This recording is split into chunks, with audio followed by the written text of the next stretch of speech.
Alors, on ne sait pas si on va vraiment vivre dans une dystopie où les IA nous auront remplacés, mais ça a déjà des conséquences concrètes sur le monde du travail avec d'importantes vagues de licenciements. Les IA génératifs permettent par exemple d'automatiser des tâches créatives pour lesquelles ce n'était pas encore possible. On va enfin pouvoir se débarrasser de tiens. Et pour ça, il suffit qu'on entraîne une IA avec ses dessins. J'appelle Denis Robert. Car, encore une fois, ce progrès repose sur le vol du travail des humains qu'il va remplacer. Il t'embrasse. On prend des savoir-faire qui ont demandé des années d'apprentissage dans des milieux aussi variés que le doublage, l'illustration, le graphisme et même le journalisme et on les passe sous notre contrôle. Ah mais du coup, on peut aussi remplacer Denis Robert.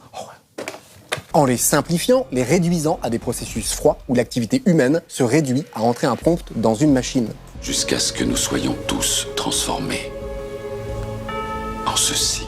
Vous pensiez que l'automatisation allait s'occuper des travaux pénibles afin de libérer du temps pour les activités plus émancipatrices? C'est peut-être l'inverse qui se produit.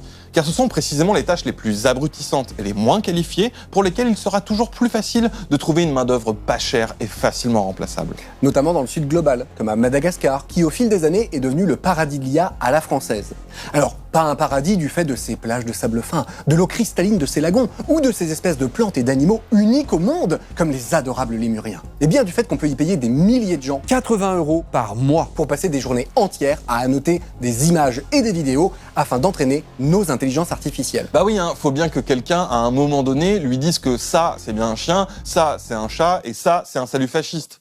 Le postcolonialisme a encore de beaux jours devant lui. On parle ici de plus de 500 images par jour, ce qui fait un sacré rendement pour nos travailleurs humains qui se voient chronométrés par une machine. L'UT800, il va pas venir nous tuer, hein.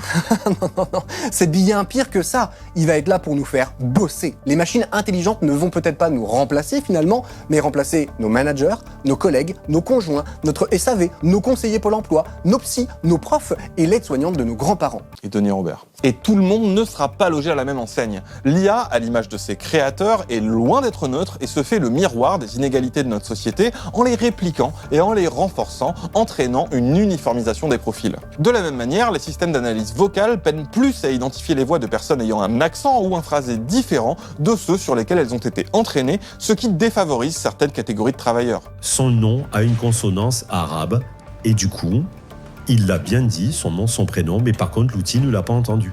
Et c'est pour ça qu'il a noté rouge. Utilise ta voix de blanc. Ma voix de blanc? Ouais. Bref, l'IA peut aussi automatiser la discrimination sans même avoir besoin de la conscience d'être raciste, sexiste ou tout autre biais. Elle constitue surtout un moyen de contrôle renforcé pour un travail dégradé